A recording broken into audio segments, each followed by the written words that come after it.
Kata bapak-bapaknya, Ustaz, sebenarnya kita ini mau juga bersedekah banyak, tapi kadang ibu-ibunya yang melarang. Kadang kita sudah kasih kantong 20.000, 50.000, mamanya tanya, bawa, oh bawa berapa? 50.000 anak mau besok belanja sini, ganti saja 5.000. Ini kalau ada istri begini bukan tambah. Ada bapak-bapak istrinya begitu. Kalau ada tahu saya ditinggalkan, bukan tambah sana. Atau foto, kalau ada di sini foto, mau di-upload di Facebook, mau ditulis WK. Ceramah akan dipimpin langsung oleh wakil pimpinan Pondok Pesantren Modern Al-Madinah Mongosari. Untuk malam perdana kami persilakan wakil pimpinan untuk memberikan monggo hasanah dan dilanjutkan dengan sholat tarawih. Al-an faliyatafadhal mashkuran.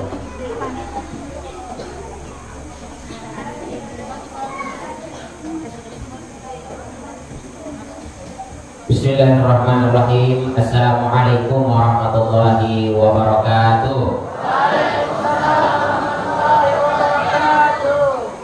Alhamdulillahilladzi akramana bi sayyidina Muhammad.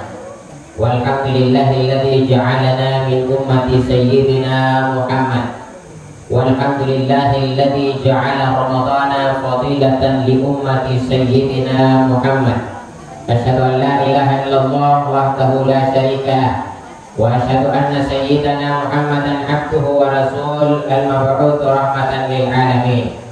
Allahumma shalli ala sayyidina Muhammadin wa ala alihi wa ashabihi ajma'in, amma ba'du.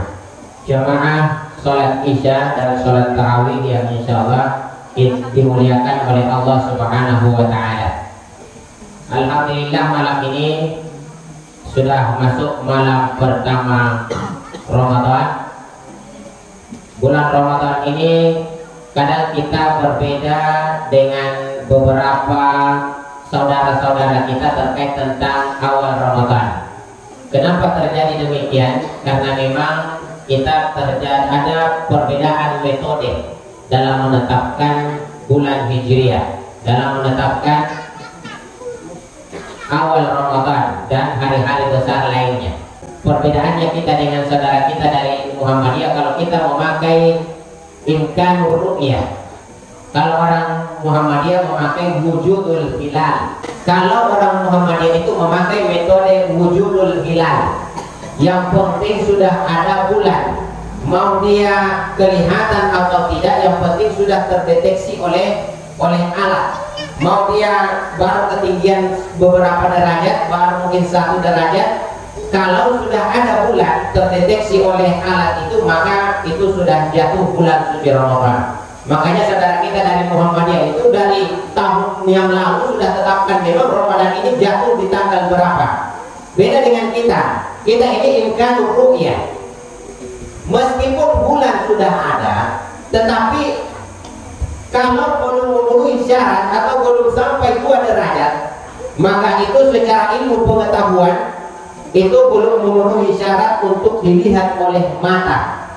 Jadi kalau kita mau melihat bulan, dia harus ketinggian 2 derajat menurut ilmu pengetahuan. Nah, maka ulama kita itu menetapkan ketinggian bulan ketika diteropong itu, ketinggian bulan harus 2 derajat. Apa rujukannya? Kita sebenarnya sama-sama rujukannya. Faman syahida minkum syahra falyasum. Kalau kamu sudah melihat bulan, maka hendaklah kamu berpuasa. Dan kita sama. Tetapi kalau kita di NU, ya umumnya ulama-ulama dari mazhab Syafi'i, ya meskipun faman syahida minkum syahra itu harus dilihat oleh kasat mata. Kenapa? Di masa Nabi juga belum ada alat. Maka sahabat-sahabat Nabi itu mereka melihatnya dengan mata, maka kita juga melihat dengan mata. Nah, beda dengan saudara kita dari Muhammadiyah, meskipun tidak terlihat, yang penting sudah ada, maka mereka tetap berpuasa. Bagaimana kemudian kalau Mekah atau orang-orang di Arab sana lebih dahulu berpuasa? Kita ini tidak ada kewajiban untuk ikut kepada mereka. Kenapa? Ulama kita sepakat bahwa ada perbedaan matlah, ada perbedaan waktu terbit matahari antara kita di Indonesia dengan Arab Saudi. Maka kita ini jangan selalu patokannya ke sana. Oh, di sana sudah wukuf di Arafah, kenapa kita di sini, di sana sudah lebaran, kita di sini belum? Memang kita ini beda matlah. yang ada perbedaan waktu terbit matahari yang sangat jauh, sehingga kita ini di Indonesia punya matlak tersendiri. Untuk menetapkan awal Ramadan haruslah diputuskan oleh Kementerian Agama kita. Kenapa harus Kementerian Agama? Tidak bisa kayak lain, bisa kita semua, tapi kita tidak ada alat. Kalau di Kementerian Agama sudah ada alat, biarpun kita di sini terowong tidak lihat, tetapi di beberapa kampung sudah dilihat, dan kita ada di matlak yang sama, maka wajib berpuasa. Jadi itu seputar yang perlu kita pahami supaya kita ini punya ilmu ke situ, supaya jangan kita ini ikut-ikutan, kita ini jangan kuat dengan Islam turunan, tetapi kita ini menjadi Islam karena memang kita ini paham dengan agama kita ini. Hadirin yang dimuliakan Allah, malam ini adalah malam kita memasuki malam pertama Ramadan. Nabi kita selalu mengingatkan. Jadi Nabi itu setiap datang Ramadan selalu mengingatkan kepada sahabatnya, wahai sahabatku, atakum Ramadan. Wahai sahabatku, Ramadan telah datang kepada kalian. Kenapa Nabi kita ini selalu ungkapkan, selalu beritahukan kepada sahabatnya? Beda dengan bulan lain. Kalau bulan lain Nabi tidak informasikan, tetapi Ramadan di awal itu Nabi selalu sampaikan, atakum Ramadan. Ramadan telah datang kepada kalian. Untuk apa? Supaya kita ini jangan menjadikan bulan Ramadan ini sama dengan bulan yang lain. Ramadan ini ibarat, bagi kita ini ibarat tamu. Itu harus kita persiapkan dengan baik. Kita harus jamu dengan baik. Tamu datang, itu kalau kita persiapkan dengan baik, maka dia akan pergi dengan puas. Kalau tamu yang mulia, kita akan perlakukan dengan mulia. Kalau tamunya biasa-biasa, kadang kita perlakukan dengan biasa-biasa. Maka Ramadan ini kalau kita mau perlakukan dengan baik, maka jadikan bulan Ramadan ini ya sebagai tamu istimewa bagi kita semua. Bulan Ramadan ini jangan sampai lewat tetapi tidak ada ibadah yang kita lakukan. Makanya di awal ini yang harus kita lakukan adalah mari kita semua pasang niat kita yang benar. Mari kita bertekad bahwa Ramadan kali ini tidak akan dibiarkan berlalu begitu saja, tetapi kita akan beribadah secara maksimal. Ya kenapa? Kalau kita ini tidak ada niat, maka akan lemah aktivitas kita ke depan. Tapi kalau kita ada niat, kita kalau menjamu tamu, kalau memang ada niat mau perlakukan tamu dengan baik, maka pasti akan maksimal, pasti akan puas. Tapi kalau kita tidak ada niat, kasih saja, maka tamu itu juga tidak akan merasakan perasaan yang merasa diistimewakan. Begitu hanya dengan bulan Ramadan ini. Kalaulah kita tidak sampai nanti di akhir, di penghujung Ramadan, kalaulah nanti Allah panggil nyawa, panggil kita, kalaulah kita nanti diwafatkan, maka niat kita sudah sampai di penghujung bulan suci Ramadan ini. Maka jangan lupa diniatkan bahwa saya akan memperbanyak ibadah. Bulan Ramadan ini adalah bulan di mana amal ibadah dilipat gandakan oleh Allah. Kita mungkin pernah bersedekah. Sedekah di dalam bulan Ramadan itu kalkulasinya matalul ladzina yunfiquna amwalahum fi sabilillah. Jadi kalau dianalisa ayat itu ternyata kita ini dalam hal ibadah yang paling luar biasa itu sedekah ini. Kenapa? Sedekah ini ada hubungan dengan Allah, ada hubungan dengan sesama manusia. Makanya dia punya nilai lebih. Kalau dalam ayat dikatakan matalul ladzina yunfiquna amwalahum, orang kalau bersedekah itu akan dibayar pahala oleh Allah 700 kali lipat. Jadi kalau 1000 saja kita masukkan ke kotak amal, maka itu akan dibalas oleh Allah dengan kelipatan 700 kali. Berarti 1000, ibaratnya kita ini bersedekah 700.000. Itu di luar bulan suci Ramadan. Bagaimana dengan bulan Ramadan yang Allah lipat gandakan sampai 70 kali, bahkan lebih. Tidak usah kita pasang yang begini, 70 saja. Jadi kalau misalkan kita masukkan 1000 kali 700 berarti 700.000, kali 70 berarti 49 juta. 1000 yang kita sedekahkan di dalam bulan suci Ramadan ini sama dengan bersedekah 49 juta. Pernah disedekah 49 juta? Santri benar. Makanya mulai besok siapkan uang, minta ke orang tuanya, jangan kayak mobil Mercedes susu cepat, tidak mau berhenti.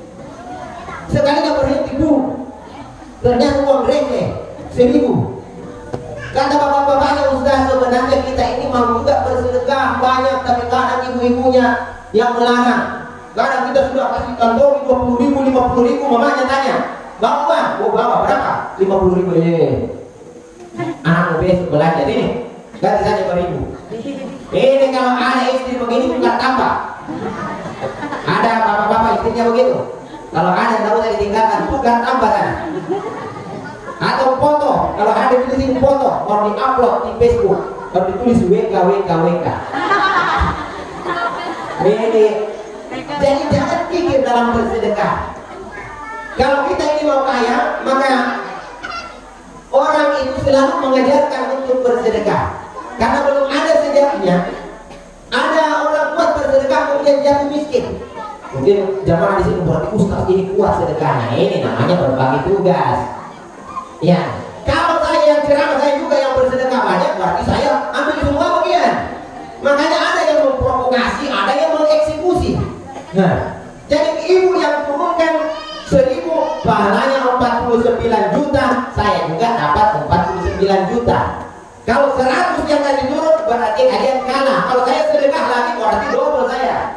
Makanya ini harus dipahami. Kenapa kita ini semangat beribadah? Karena kita tahu ilmunya. Makanya Bapak Ibu, Ramadan ini adalah bulan untuk menuntut ilmu. Di mana-mana disiapkan ceramah di masjid-masjid. Momen kita untuk belajar, inilah bulan suci Ramadan.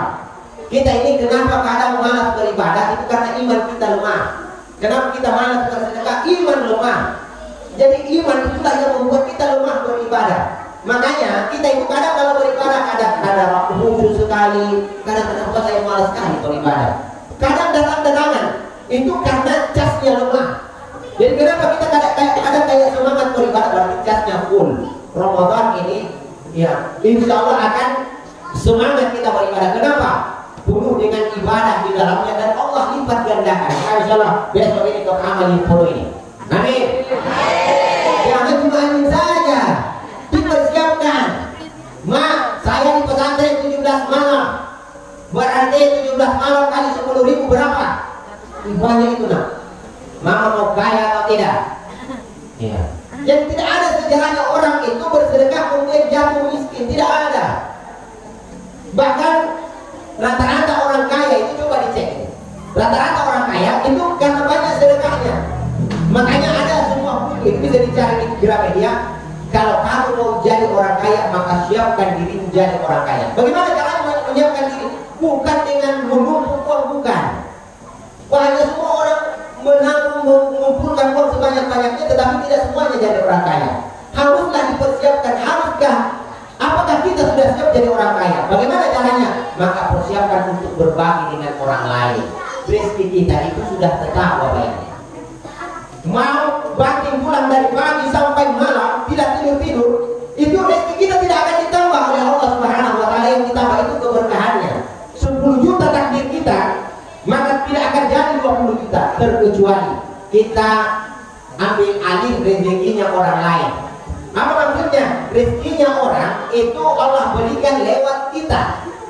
Ada tetangga kita, dia punya rezeki tersendiri, tetapi kita ambil alih rezekinya. Bagaimana caranya? Berbagi kepada tetangga sehingga Allah berikan rezekinya tetangga lewat kita. Tinggal dulu di kita 10 tahun, ya 20 tahun baru mengalir kepada mereka. Semakin banyak kita berbagi, maka semakin banyak rezekinya orang mengalir lewat kita. Apa sih doanya? Allah jadikan saya sebagai jembatan rezeki buat orang lain. Kenapa? Rezeki kan sudah tetap. Ada 3 takdir seseorang itu yang tidak lagi berubah. Rezeki, jodoh, kematian. Rezeki itu sudah tetap, Bapak Ibu. Tidak akan bertambah. Ulama ketika mengajarkan doa supaya ditambahkan rezeki, kata ulama yang bertambah keberkahannya. Adapun kenapa ada orang kaya? Itu karena rezekinya orang mengalir lewat dia. Maka katanya saya itu tidak terlalu banyak doa saya. Saya cukup berdoa, ya Allah, jadikan saya sebagai jembatan rezeki untuk orang lain. Maka siapa Bapak Ibu menjadi orang kaya? Pantas lah kita miskin. Siap jadi orang kaya? Mulai besok siap produk celengan? Insya Allah. Kalau masuk jam malam ini purung ini coba yang kalau 1.000 saja 49 juta, dan ini Allah pasti kembalikan Bapak Ibu. Karena jangan kita ini bukan nanti di akhirat, Ustaz. Tidak. Memang di akhirat ada bagiannya, tetapi di dunia juga Allah pasti kembalikan itu. Al-hasanah asyru amthaliha. melakukan kebaikan, bersedekah, Allah akan kembalikan 10 kali lipat di dunia. Itu di luar bulan suci Ramadan. Dan itu untuk amalan-amalan di luar sedekah. Karena sedekah ini kalkulasinya adalah masalul ladzina yunfiquna. Maka semakin banyak orang berbagi, maka persiapkan dirimu untuk menjadi orang yang kaya, kata ulama kita. Jemaah yang dimuliakan Allah, mudah-mudahan ini menjadi motivasi buat kita semua dan untuk diri pribadi saya sendiri. Semoga Ramadan kali ini tidak berlalu begitu saja, tetapi kita memang sudah siap untuk memperbanyak ibadah sebanyak-banyaknya. Tidak apa-apa kita ini letih di dalam bulan Ramadan ini, karena insya Allah keletihan kita akan dibayar oleh Allah Subhanahu wa Ta'ala. Jangan mengeluh, kenapa masjid ini panas nih, maka nanti kan 2 kipas yang menyala. Bagaimana kalau dikasih cukup 6 bisa? Ya, kasih pun itu cedengan.